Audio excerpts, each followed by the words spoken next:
are a few artists that are close and dear to my heart as much as Skrillex. He is definitely one of my favorite electronic music producers, as well as many people.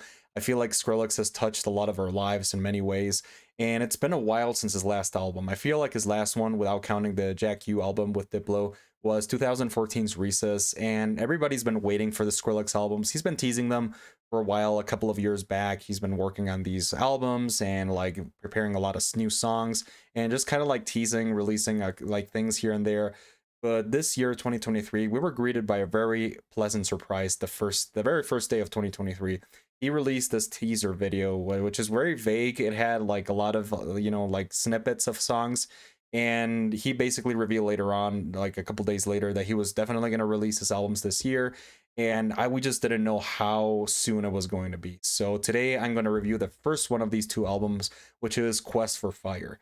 And Quest for Fire is like one of the best things I've ever listened to, because this one shows a lot of Skrillex new direction, something very amazing that I enjoyed. And the next one, which I'll reveal later this week, is also amazing. It is very different.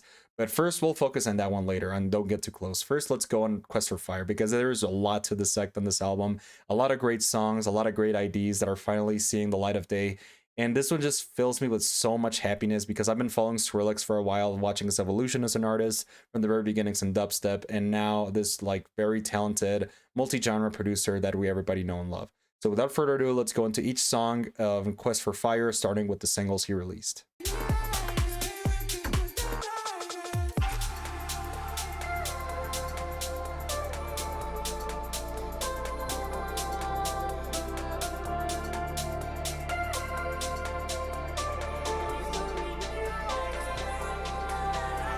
So without knowing, Skrillex was already releasing singles for Quest for Fire since like 2021, starting with Butterflies with Fortet and Stara. And this song for me, I honestly didn't think much about it at first. I didn't realize it was going to be the single of this new era. I liked it in the beginning. It has like this like really like calm house tune that is really nice. Stara's voice is really good, and Fortet's production, I actually been getting into Fortet for a while.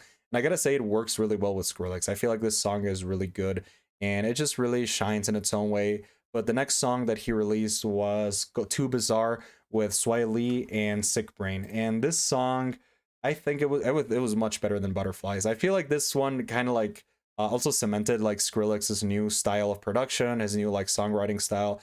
It's just a really good song, and it really, I feel like it took me a while to get into it, but it really pumps you up.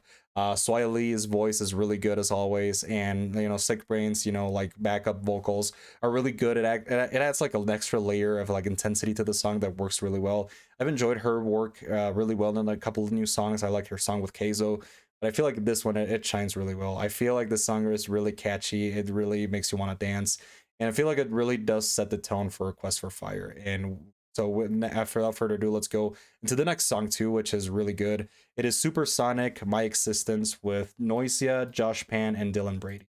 And oh my god, this song, the first time I listened to it, I was really also impressed that this is like Skrillex's first collaboration with Noisia, their first official collaboration, even though they've been like kind of going like becoming really good like side producers for a while, like since the beginning for like 2011 2010, where they basically cemented the modern bass scene. Like they never really collaborated until today. So Supersonic was a really great song to start this amazing journey, and I love the song. I love the way it incorporates Noisia's distinct style. You could kind of feel this more as a Noisia song than a Skrillex song, but I really enjoyed it too. It is really catchy, really powerful, really hard hitting, and it's something I really appreciate. So it's funny because after those three singles, we had to wait almost 2 years for the next songs of Quest for Fire, which was fine. Like Skrillex released a lot of great songs during those, like between that period. Like Torture Me, I think, is one of the best songs. He released that song with Noisia, another one in their album, which is one of my favorite songs of all time. With like between Skrillex and Noisia, I feel like that would have been a great addition to Quest for Fire, or even in Don't Get Too Close. But I love that song in its own, like Horizon. I feel like it's one of the best songs they produced. But yeah, after that, they later he released a teaser, and now we really begin the true 2023 Skrillex era, starting with Rumble with Fred again and Float In. I feel like Rumble is just one of those songs, like it's kind of like a meme song in a way. Like people really kind of like exploited the crap out of this song in the beginning. Like the first few days, He released a song out of nowhere, first of all, so people were really excited for Skrillex. They released a lot of like IDs, like I mean a lot of bootlegs of this song. People are just like this song. I feel like it really started a true love for Skrillex. And I don't get me wrong, it's a really great song, but I feel like people were like way too excited about it. I feel like it's nice. I love the unique production of it. It made me want to check out Fred again after it. And I gotta say, it's a really great song. I feel like it does a lot of good things. Flodan's voice is really deep and awesome, and it really complements the song. And yeah, it's a pretty unique song. It's really fun, and it's not my favorite of the album, but I can see why people like it so much. So a couple days after releasing Rumble, Skrillex actually released the first single, well, technically the second single of Don't Get Too Close, which is Way Back, and I'll discuss that in my Don't Get Too Close review video. But after that, he released another one, which is part of this album, which is Leave Me Like This with Bobby Raps. And I gotta say, this song quickly became one of my favorites of the whole album. I love the production, the house, the theme that it goes throughout the song. But also, I love Bobby Raps's voice in this one. And like kind of like the filler, samples in this song are really good. It's just a song that is full of emotion, full of that like new Skrillex style that really shines in the song and like some of the other songs of the album. I feel like it's intense and like half intense, half calm, and it just like exemplifies everything I like about the Quest for Fire album. And I gotta say, like the album covers for the singles are really good. I like these characters that Skrillex has are really interesting. I feel like since Supersonic, I was like, whoa, this is really, like really new. They look kind of like characters from Dune or something, but I feel like they tell a really awesome story that Skrillex wants to put in this album. So after Leaving Like This, we got Cena. I feel like that song is just really fun. Like has samples from the old Cena TV series and a lot of references from that. And it's with Nia Barghouti. I feel like I'm pronouncing that right or wrong. I don't know, but it's just a really fun song that I really enjoyed. I mean, sorry, Nia Barghouti. But yeah, anyways, I love Cena. I feel like it's a really awesome song for festivals, for live shows, and it just hits really hard in all the right ways. So that is the penultimate. I feel no, that's the ultimate. I mean, the last single of the before the album. So now I'm gonna go review the whole thing and I share my thoughts once I listen to the album a couple times. I feel like I'm on my fifth, sixth listen, but I really enjoyed Quest for Fire.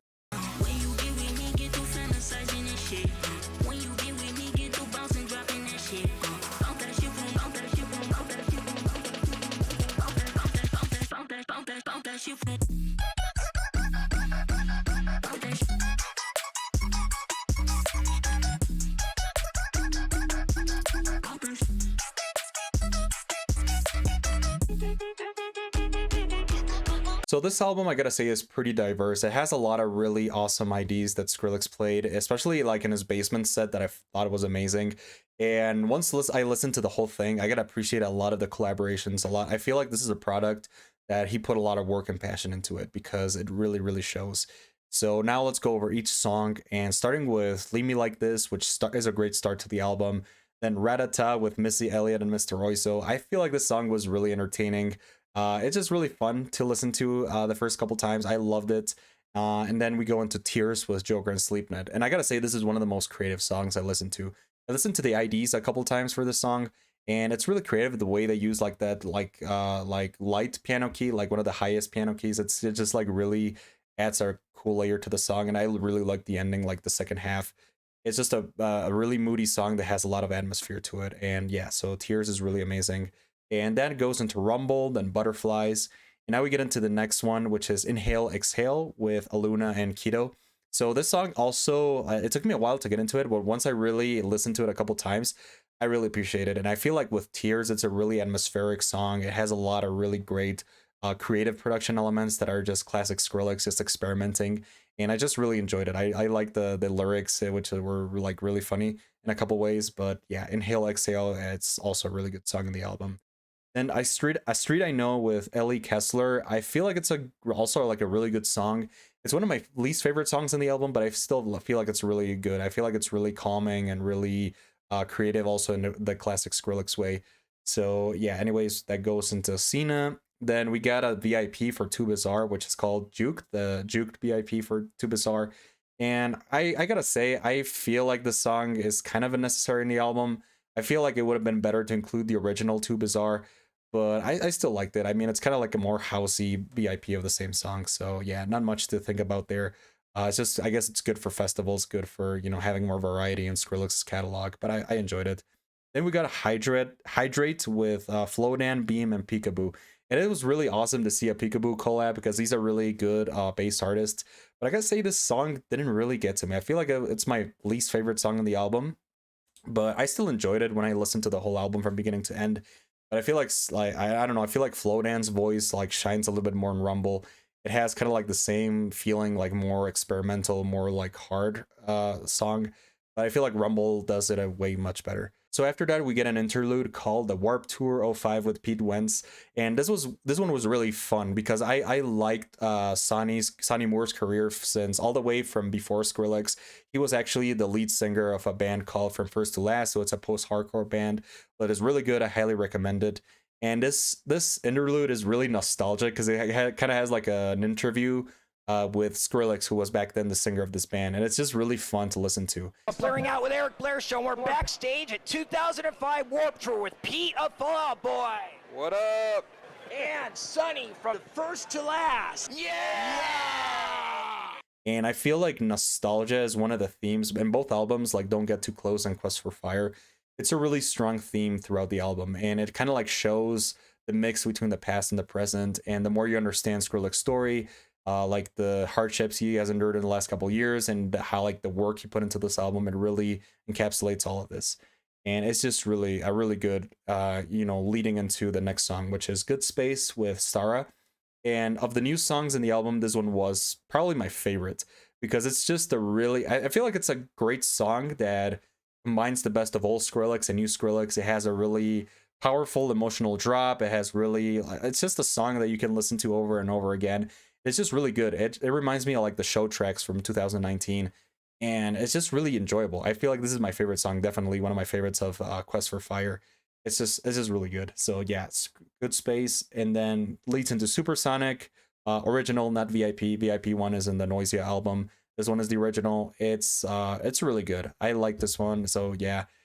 And then we get into the last two songs, Hazel Theme and Still Here, with the ones that I came with Porter Robinson and BB Borelli. And these songs are actually very interesting because they use samples from a previous Skrillex song called Cliptown Empyrean. And that song is one of my favorites. I feel like the samples in that song, the motion it conveys, it's just really good. And both songs, for example, Hazel Theme is more like atmospheric, more like a lead up into Still Here. And I just love the way Skrillex used those samples. I feel like this is a perfect ending for the album.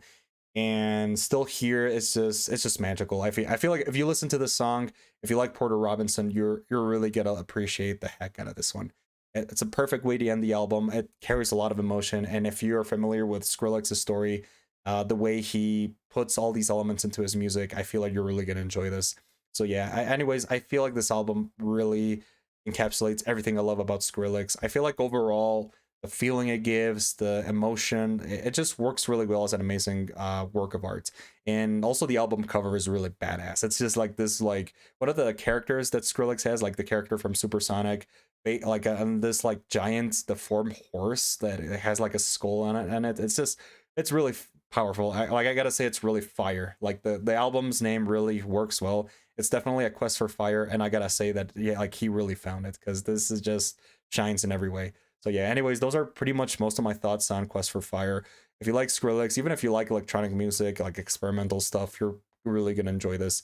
So I think as a final score, I'm gonna give it a 95 out of 100. It's just really good, really enjoyable. I love Skrillex, and I can't wait to see what comes next. So anyways, next week we're gonna go with Don't Get Too Close. So yeah, anyways, those are all my thoughts. So without further ado, I'll see you next time, and have a nice week, everybody.